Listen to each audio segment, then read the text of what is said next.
Alright, you clicked this video because you're a new cat dad who got a kitten, who in reality the kitten chose you, and all of a sudden you got to take care of this little fur ball, and he makes a mess. Specifically, Ghost loves to sling his litter everywhere. And I'm cleaning my bathroom right now, and this is pretty minimal to the way it used to be. So I'm going to show you a quick and dirty way to do a temporary litter box situation. This is not permanent. You don't want to keep this thing forever.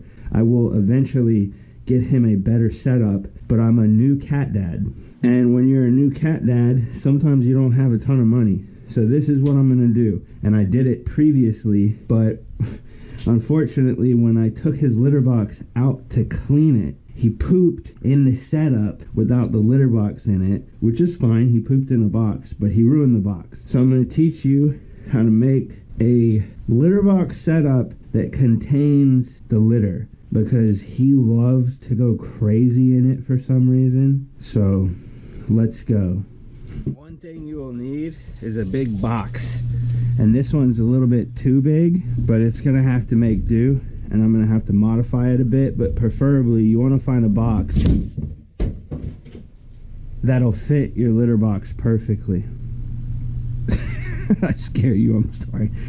So this box is kind of big, and because I also have to use the bathroom, I need to cut it down, and this thing fits in here pretty good. So what I'm gonna have to do is do some slicing and taping right here to basically close this in, and that's what I'm gonna do. It'll also give me some extra cardboard maybe to play with. But that's step one. Find a box, cardboard box, that fits around your litter tub. In this case, it's plastic. No, I'm not using this permanently. To everybody who's gonna say it contains bacteria, you are right. I had 3 of these things, and this one's new, and they last me about 2-3 months before they get too nasty. And eventually I'm gonna buy him a steel litter box. But again, tight on money, this is what you need to do. Step 1, mod the box.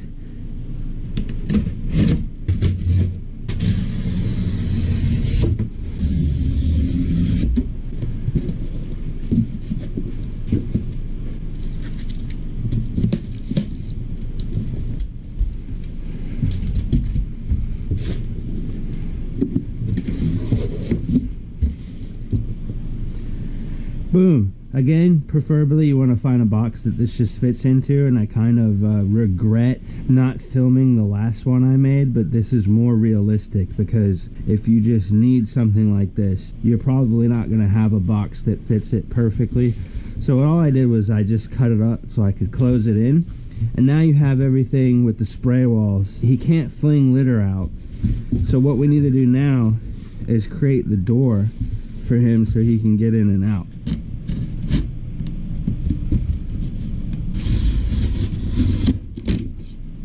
So now he has a entryway, but there's one more thing I want to add to this. It's not necessary, but I do it because it's kind of helpful for him to... What are you doing? Bro, you're spraying litter everywhere? What are you doing, dude? This is what I mean. He's such a freaking goober. I don't know what he's doing, but can you not do that, Ghost? Please? What I'm gonna do is basically make a miniature type of like stepping thing, because he'll still track litter out of the box when he exits. And this one's going to be a little different than my last one. The last box I had was actually way longer, so this actually fit inside of it. So if you have a bigger box, you can put this on the inside, and it's kind of like a step up where his feet are going to get the litter off on this part. So it's like he poops, gets litter stuck to his foot, touches this, and it kind of comes off, and then he gets out. This one's going to be a little different, so I'm going to have to modify it in a weird way, but I'm going to do that real quick, show you how to do that, or the way I'm going to do it. You can do it however you need to. This is optional, but it does help with keeping the litter kind of contained inside the box.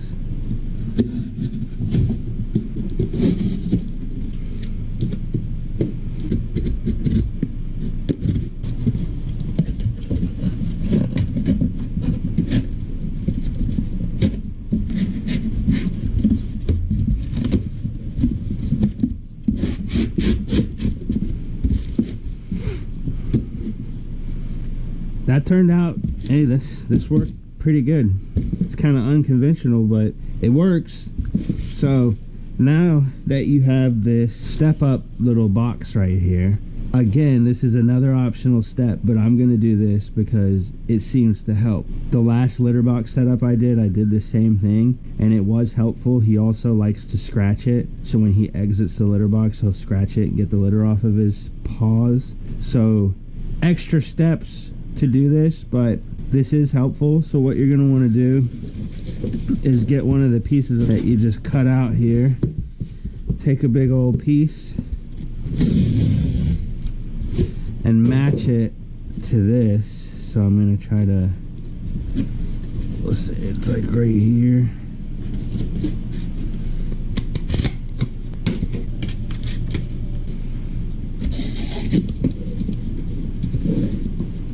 So now I have a piece that is cut out, and what I'm going to do is just real quickly map out like a grid and puncture it so that it's rough on the top.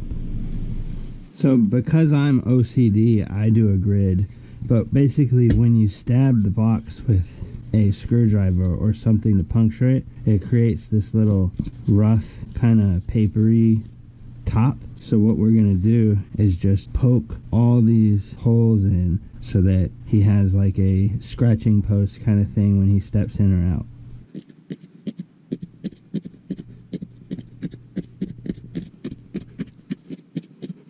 Alright, now you have a rough top that's gonna get the litter off of his toes when he steps out. And an additional thing you can do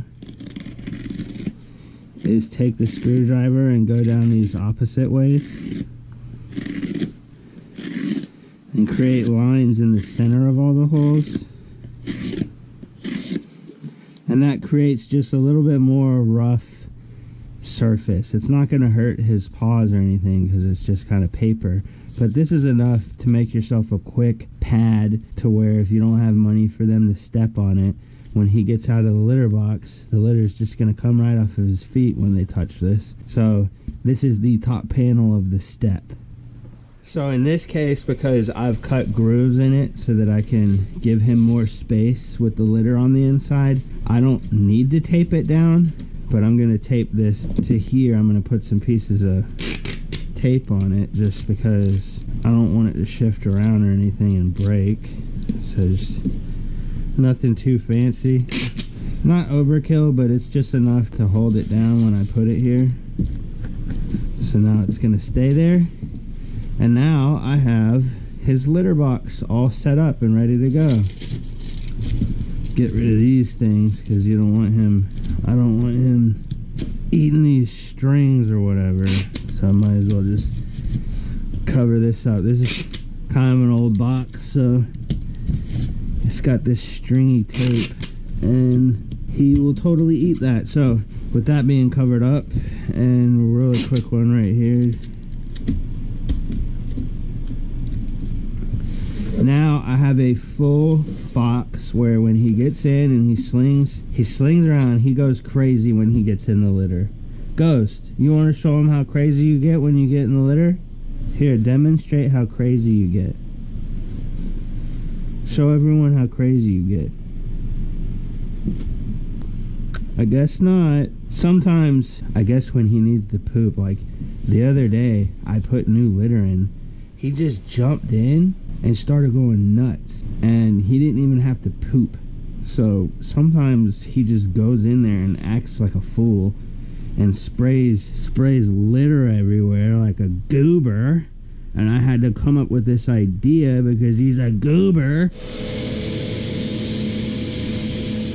That little pile I just vacuumed was nothing compared to how it was in the past when I didn't build this setup. So once you have it all good, what I'm going to do is put a cloth right here. So here we go. Put this big old guy right here, and that gives me enough space to sit and do my business. And just for a little extra, I was gifted this scratching post, and I think if I put that right here, it'll give them something to scratch, but it's also an extra layer of getting the litter off of his feet. So yeah, that's how to make a quick and dirty, easy, affordable, no spending money really, container for your litter. Now, he's very messy when he uses the litter box. It already has high walls. This contains it all. This helps get it off of his feet, and this is an extra layer, also a step up, that will get it off of his feet. And before people say this is too high, he's a special needs cat, and him jumping over the gate and him jumping into the litter box is just exercise in helping him use his legs more. He needs to be able to regain his strength and his muscles. Now, one last tip I'll say, you can kind of sprinkle some baking soda in the box. And in this case, I'm doing this just because when I took his litter box out to clean it, he went and pooped in here. I'm going to put in another piece of cardboard, and I'm going to put some more baking soda right here, just to kind of control odor. Now, you don't want to put this in the litter. Baking soda is actually toxic to kittens and cats, and I don't know why all these YouTubers are telling people to put baking soda in their litter. It's probably fine if you put a little bit in the litter, but you don't want your cat eating it. And people are like, well, he's not eating it, it's in the litter. But it's like, if he licks his paws, he's potentially licking baking soda, and I don't want that. So it's another reason to put it in the container so you can put the baking soda under it. He can't access that. And now, because there's like a corner right here, I can just keep his scooper right there, and this is the full setup, and it works really good. The last one was good. It just kind of got old. He likes to nibble on the sides of the box and kind of tear it up. He started scratching the hell out of this, and then when he pooped in it, I was like, I need to make a new one. So yeah, if you're a new cat dad and you need to create a solution to contain your kitten's craziness and slinging litter everywhere, this is a good way to do it. Again, it's not a permanent situation. You're going to want to change this when it gets dirty, because they can get pretty messy, and it's cardboard, so it's going to like soak in the smell and soak in any liquids that he slings in it, which he typically doesn't. But if it gets wet, you got to throw it out because it goes bad. But this is literally like, this cost me nothing to do, and it's super beneficial. So if you have a kitten or a cat and you're tired of cleaning up their huge mess, then this is a good solution for you. Thanks for watching.